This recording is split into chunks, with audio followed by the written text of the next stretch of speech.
아이폰이 출시되기 전 스마트폰의 전신이라고 할 수 있는 PDA를 비롯한 대부분의 무선 전화기들은 분리형 배터리를 사용하는 것이 대세였습니다. 소비자 입장에서 필요한 경우 배터리를 얼마든지 바꾸어 쓸 수 있는 편의성이 가장 크게 고려된 부분이기도 하였는데요. 스티브 잡스가 처음 선보인 아이폰은 시대에 역행하는 것 같이 보일 수 있는 내장형 배터리 방식으로 디자인되어서 출시가 되었습니다. 이는 무엇보다 스티브 잡스 본인 스스로가 열정 있게 만든 기기를 다른 사람이 분해하는 것을 극도로 싫어하는 점도 작용하였고, 내장형 디자인 채택으로 인해서 스마트폰의 두께와 무게를 줄일 수 있었고 방수 성능을 비약적으로 향상시켰으며, 휴대폰 도난 시 배터리를 먼저 분리해서 추적을 어렵게 만들던 패턴을 바꿀 수 있었습니다. 무엇보다 제조사 입장에서는 분해 조립이 어렵기 때문에 전문 인력을 통한 서비스 비용을 높일 수 있게 되었고, 또 배터리 소모로 인해서 고객들의 자연스러운 업그레이드를 유도할 수 있었습니다. 하지만 2017년 아이폰 성능이 고의로 조작된 것으로 의심을 받았던 일명 아이폰 배터리 게이트가 터지면서 애플은 공식적으로 배터리 잔량이 적거나 기온이 낮을 때 전력 공급의 문제로 인해 발생할 수 있는 꺼짐 현상을 막기 위해서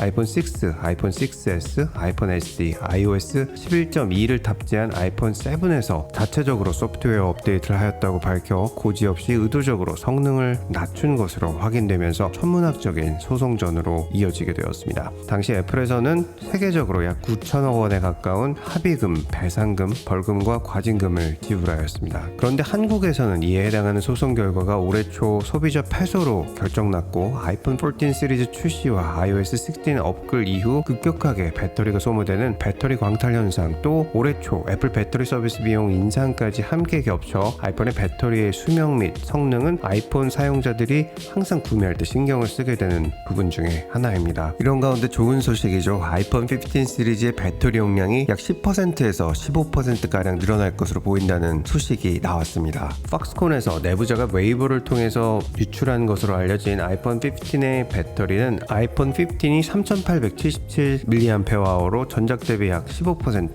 아이폰 15 플러스는 4912mAh로 약 12%, 아이폰 15 프로는 3650mAh로 12% 증가, 그리고 아이폰 15 프로 맥스는 4852mAh로 11% 증가된다고 알려졌습니다. 실제로 이렇게 출시되는 경우 전체적인 배터리 성능의 비약적인 향상이 있을 수 있습니다. 앞서 말씀을 드렸지만 아이폰이 내장형 배터리로 설계되면서 애플은 아이폰 설계에 있어서 전력 효율성 극대화와 부품 서용화까지 이루어왔습니다. 특히 새롭게 출시되는 A17 바이오닉 칩셋 탑재를 예정하고 있는 아이폰 15 프로 시리즈들의 배터리 성능 향상이 상당히 기대되는데요.